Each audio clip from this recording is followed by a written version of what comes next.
مولانا احسان صاحب فرماتے ہیں کہ یہ تو پتہ ہے کتنے لوگ ہماری وجہ سے تبلیغ میں لگے، اور یہ نہیں پتہ کتنے لوگ ہماری وجہ سے تبلیغ کا کام، اس طرح یہ تو پتہ ہے کتنے ہماری وجہ سے مدرسے میں پڑھے اور کتنے ہماری وجہ سے مدرسہ چھوڑ گئے۔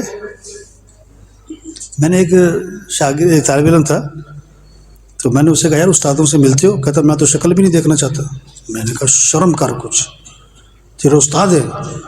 کہتا مجھے اتنا ذلیل کیا پڑھائی کے دوران، ہر وقت طنز، ہر وقت مجھے طنز، میں شکل نہیں دیکھنا۔ میں کہا یار دین کا کام کرنے والے زبان کے بول میٹھے ہوں، لہجہ نرم ہو، ہاں اخلاق کمال کے ہوں۔ کان رسول اللہ صلی اللہ علیہ وسلم احسن الناس خلقا وهو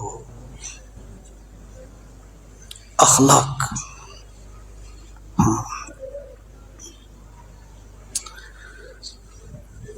حجریر رضی اللہ عنہ فرماتے ہیں جب بھی حضور صلی اللہ علیہ وسلم مجھے ملے اور میرا آمنا سامنا ہوا، آپ مجھے دیکھ کر مسکرانے لگے۔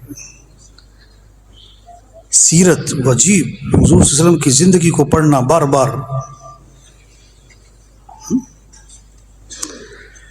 ہر صحابی فرماتے ہیں، صحابہ فرماتے ہیں، آپ کی سیرت میں لکھا ہے نا کہ ہر صحابی یہ سمجھتے تھے کہ حضور صلی اللہ علیہ وسلم کو جو تعلق میرے سے ہے نا وہ کسی سے بھی نہیں ہے۔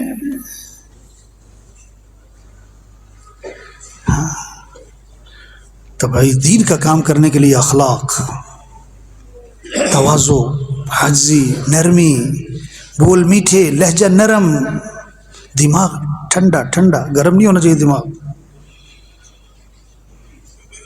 تقوی، تقوی، قرآن بھرا پڑا ہے تقوی تقوی تقوی۔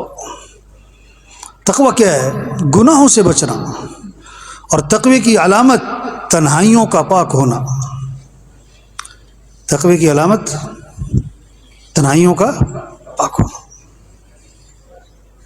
حضرت ابو الدرداء رضی اللہ عنہ فرماتے ہیں تنہائی کے گناہوں سے بچو ورنہ اللہ پاک لوگوں کے دلوں میں تمہاری نفرت ڈال دیں گے، اللہ لوگوں کے دلوں سے تمہاری محبت نکال دیں گی اور تمہیں پتہ بھی نہیں ہوگا، تمہیں پتہ بھی نہیں ہوگا۔